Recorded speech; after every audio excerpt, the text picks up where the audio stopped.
የአገር ሉዓላዊነት መገለጫዎች ብዙ ሲሆኑ ምርጫን ማከናወን ከብዙዎች መገለጫዎች አንዱ ነው። ዜጎች የነገ ሕይወታቸውን የሚወስኑበት ዋነኛ መንገድ ምርጫ ነው።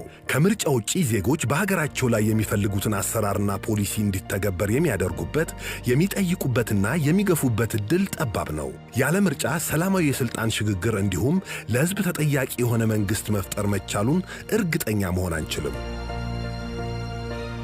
የሀገር መንግስትን ቀጣይነት ለማረጋገጥ የተደራጀ አስተዳደር ለመፍጠርና የምንመኛትን ሀገር መገንባት የሚቻለው በምርጫ ነው። የዲሞክራሲ ስርዓት ግንባታ ሙከራ አንድ ብሎ ምርጫን ከማድረግና በምርጫ ከመሳተፍ ይጀምራል።